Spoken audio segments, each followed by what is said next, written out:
And we're going to use the results from chain rules to help us with implicit derivatives.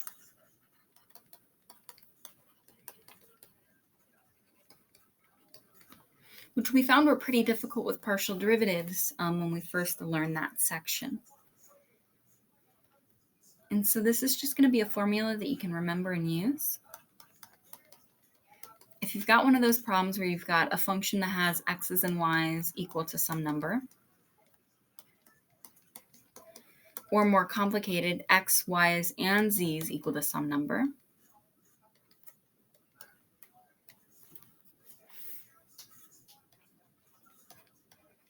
then if you want to find the implicit derivative dy dx, it's minus f sub x over f sub y.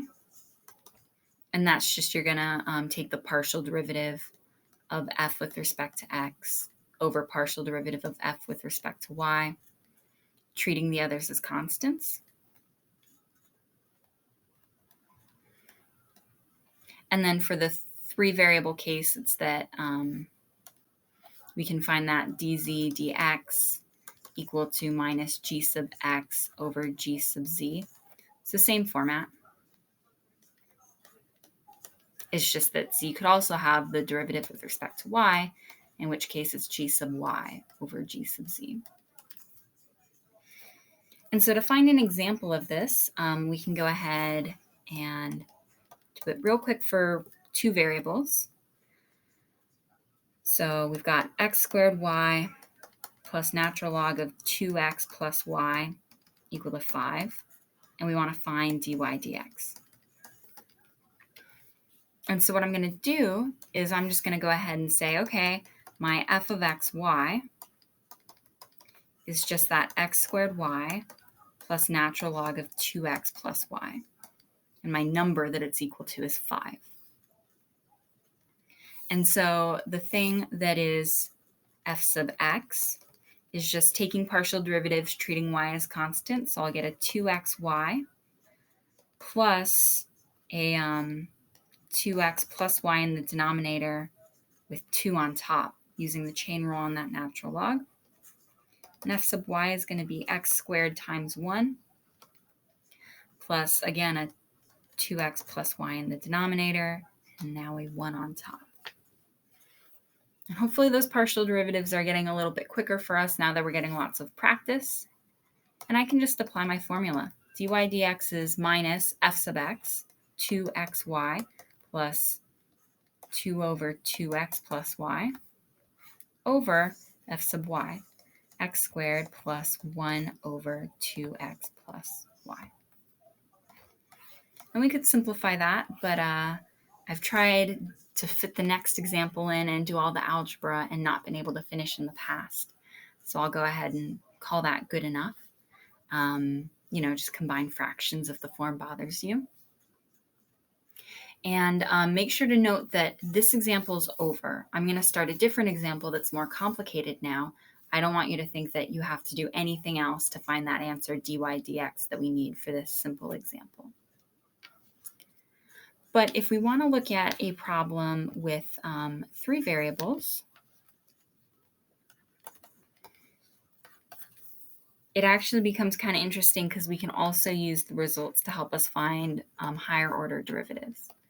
So if we've got x cubed plus y squared plus z squared equal to 5,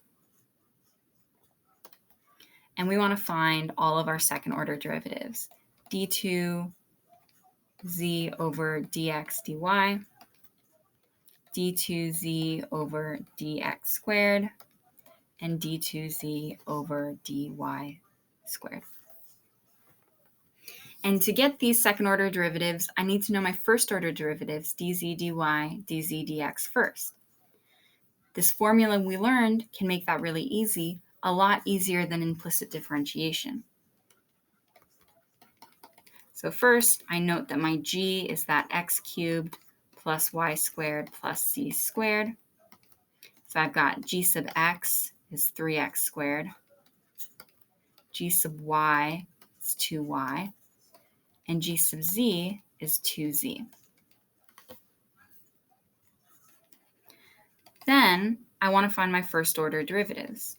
I want to know what dz dx is and dz dy.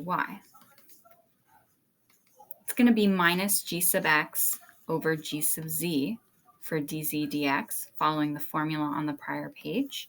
So that's just minus 3x squared over 2z. And I hope you're recognizing how quick and easy that is, because we can rely on facts about the chain rule compared to what we had to do before. And then dz dy is minus g sub y over g sub z. That's just going to give us 2y over 2z, so y over z.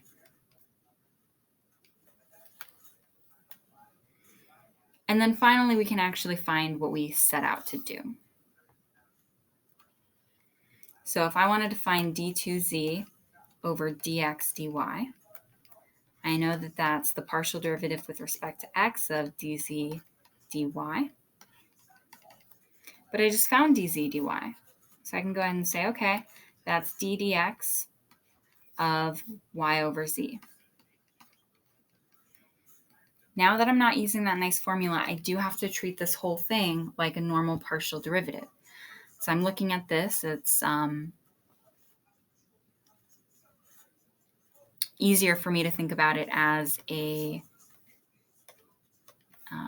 power problem than a quotient rule, but you might feel differently. I'm going to write that again as y z to the minus 1.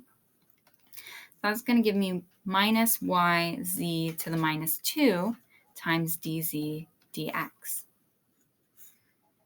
I've got this dz dx here, but that's not a problem because I already found dz dx as well. So I can go ahead and plug that in and find I've got minus y over z squared times minus 3x squared over 2z. So that's going to be positive 3x squared y over 2z cubed for that first problem right there. Call it A. Nope, if I put an A there, somebody's going to read the notes and be like, what's C to the A? I'll put it right here. Okay, now let's do the second order without swapping derivatives. So d2z dx squared is d dx of dz dx. And again, I just go back to when I calculated dz dx before, minus 3x squared plus 2 or over 2z.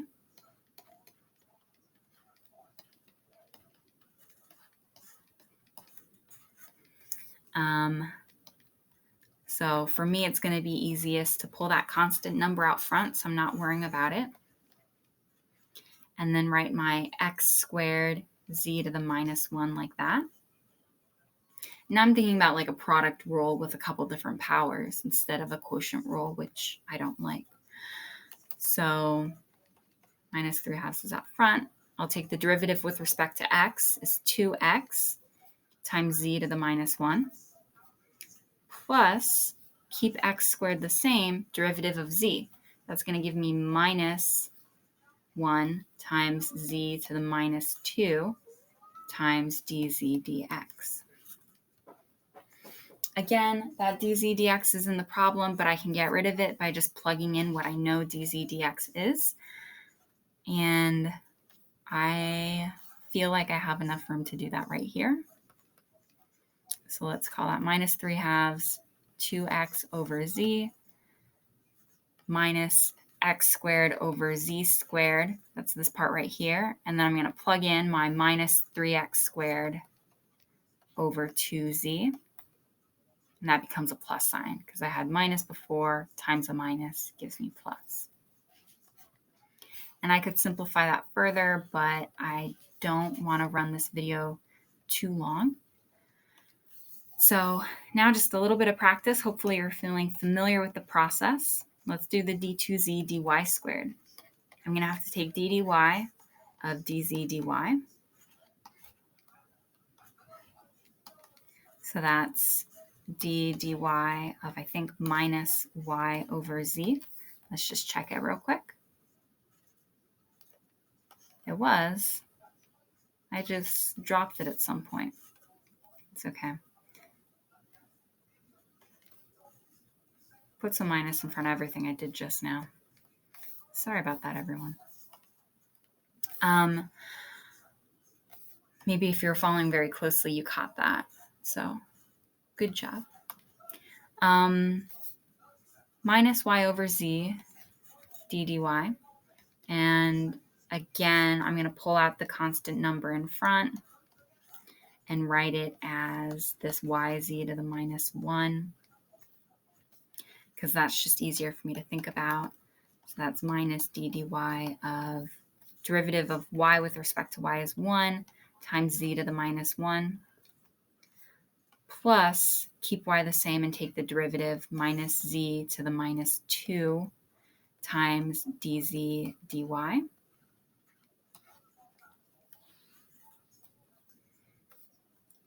And I've just taken that derivative, so I don't need it anymore. And I'll write in the next line here, I'm looking at minus 1 over z minus y over z squared, and then I plug in my dz dy, that minus y over z that turns this back into a plus. And then that's my answer for that third part.